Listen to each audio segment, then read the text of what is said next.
Hello everyone, welcome to our YouTube channel GS fact point. अभी इस video के माध्यम से ज्योग्राफी का एक महत्वपूर्ण टॉपिक अर्थक्वेक भूकंप के बारे में जानेंगे। इस वीडियो में जानेंगे हम कि भूकंप कैसे होता है, भूकंप उत्पन्न होने के दौरान कितने प्रकार की तरंगें निकलती हैं, रिएक्टर स्केल क्या है, सिस्मोग्राफ क्या है, केंद्रीय भाग अधिकेंद्र में अंतर को समझेंगे, सुनामी किसे कहते हैं ये भी जानेंगे और सुनामी को किससे मापा जाता है ये भी जानेंगे। आइए इस वीडियो को हम शुरू करते हैं। भूकंप किसे कहते हैं? भूकंप पृथ्वी का कंपन है। पृथ्वी में होने वाले कंपन को भूकंप कहते हैं। पृथ्वी में कंपन किस प्रकार से होता है इसको जानने से पहले हम पृथ्वी की आंतरिक संरचना को जानते हैं। ये पृथ्वी गोल है। गोल पृथ्वी का ये एक भाग, एक टुकड़ा लिया हुआ है। पृथ्वी के जो ऊपर का भाग है, पृथ्वी के आंतरिक भाग को तीन भागों में बांटा गया है। जो पृथ्वी का ऊपर भाग है उसे क्रस्ट बोलते हैं, भूपर्पटी बोलते हैं।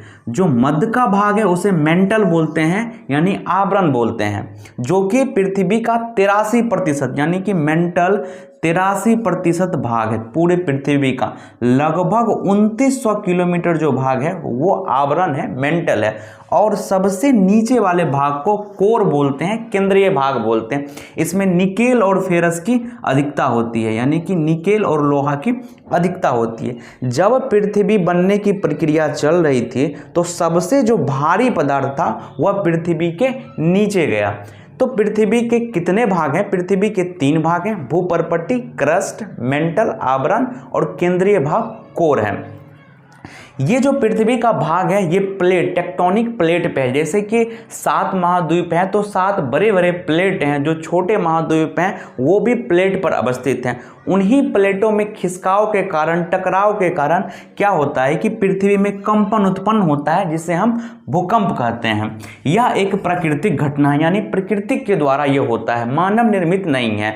मानव निर्मित घटनाएं अग्नि हो गई, आतंकवादी हमला हो गया, ये सभी मानव निर्मित हमला, या बम विस्फोट हो गया, ये मानव निर्मित है। जबकि भूकंप, बाढ़, सूखा, ओलावृष्टि ये सभी प्राकृतिक घटनाएं हैं जो प्रकृति द्वारा दी जाती है।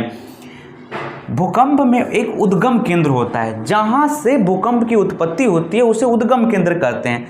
अगर प्लेट का टकराव यहां हुआ तो उद्गम केंद्र यही कहलाएगा। उद्गम केंद्र पृथ्वी के नीचे होता है।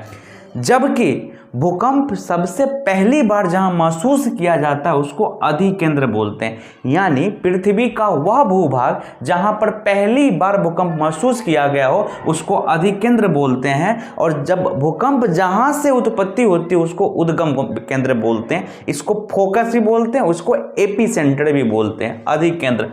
तो उद्गम केंद्र समझ के, अधिकेंद्र समझ के। जब प्लेटों में टकराव होता है तो ऊर्जा उत्पन्न होती है और वह ऊर्जा तरंग के माध्यम से पृथ्वी तक पहुंचती है। तो टोटल 3 प्रकार की तरंगें उत्पन्न होती है। पहला प्राथमिक तरंगे, दूसरा द्वितीयक तरंगे और तीसरा लव तरंगे। आइए प्राथमिक तरंगे में क्या विशेषता होती है इसको जानते हैं। प्राथमिक तरंगे की चाल सबसे अधिक होती है। ये प्राथमिक तरंगे सबसे पहले पृथ्वी पर पहुंचती है, प्राथमिक तरंगे, और इसकी चाल सबसे अधिक होती है। इसकी चाल 8 किलोमीटर प्रति सेकंड होती है। यह तरंगे ध्वनि तरंगे के भांति होती है और यह अनुदैर्घ्य तरंगे होती है। ध्वनि तरंगे होगी तो लाजमी है कि अनुदैर्घ्य तरंगे होगी। धरातल पर सबसे पहले पहुंचती है और यह तरंगे तीनों माध्यम में गमन करती है, ठोस, द्रव, गैस, तीनों माध्यम से होकर गुजरती है। दूसरा द्वितीयक तरंगे धरातल पर कुछ समय बाद पहुंचती है। यह तरंगे प्राथमिक तरंगों के बाद पहुंचती है। ये जो तरंगे दिख रहे हैं ये तरंगे द्वितीयक तरंगे हैं, यानी कि सेकेंडरी वेव है। इसकी चाल 4 किलोमीटर प्रति सेकेंड होता है। यह समुद्रिक तरंगे कहलाती है। यह केवल ठोस पदार्थों से हुए गुजरता है और यह अनुप्रस्थ तरंगे कहलाती है, यानी प्रकाश तरंगे के भांति बिहेव करती है, अनुप्रस्थ तरंगे कहलाती है।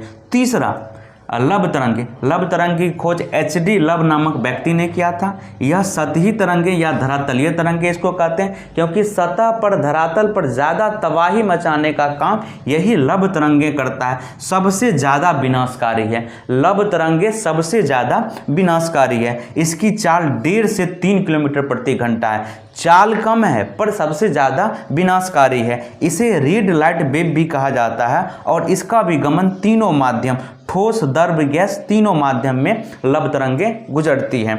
आइए अब जानते हैं कि रिएक्टर स्केल और सिस्मोग्राफ क्या होता है। रिएक्टर स्केल एक स्केल है, मापन है। रिएक्टर स्केल से भूकंप की तीव्रता मापी जाती है और यह स्केल अधिकतम 1 से 10 के बीच होता है। 10 से ज़्यादा भी कुछ होता है, लेकिन 1 से 10 के बीच मापा जाता है। जब भूकंप 6.2 पॉइंट से अधिक हो तो वह भूकंप विनाशकारी होता है, पृथ्वी पर तबाही मचा सकता है। लेकिन जब 6.2 से नीचे हो तो ज़्यादा दिक्कतें नहीं होती है। भूकंप की तीव्रता को मापा जाता है सिस्मोग्राफ से, यानी सिस्मोग्राफ एक यंत्र है, जबकि रिएक्टर स्केल एक पैमाना है। जैसे कि मीटर, सेंटीमीटर, डेसीमीटर या केजी, ये सभी पैमाना है, उसी प्रकार से रिएक्टर स्केल पैमाना है। और सिस्म जिस प्रकार से थर्मामीटर एक यंत्र है जो शरीर के टेम्परेचर को मापता है, उसी प्रकार सिस्मोग्राफ एक यंत्र है जो भूकंप की तीव्रता को मापता है। आगे है सुनामी किसको कहते हैं, तो सुनामी, जब यही भूकंप समुद्र के अंदर आता है तो सुनामी कहलाता है। जब यही भूकंप जब समुद्र के अंदर आता है तो सुनामी कहलाता है। और सुनामी को मापा जाता है टी स्केल पे। सुनामी को टी स्केल, सबसे ज़्यादा सुनामी से प्रभावित देश जापान है और सुनामी जो शब्द है वह भी जापानी शब्द है। आई होप कि इस वीडियो में भूकंप के बारे में समझे होंगे। भूकंप से संबंधित अगर कोई प्रश्न पूछता है तो इन्हीं सब से रिलेट ही पूछेगा। आई होप कि ये वीडियो आपको अच्छा लगा होगा। तो वीडियो में लाइक कीजिएगा, कमेंट कीजिएगा और वीडियो को शेयर कीजिएगा। बहुत बहुत धन्यवाद।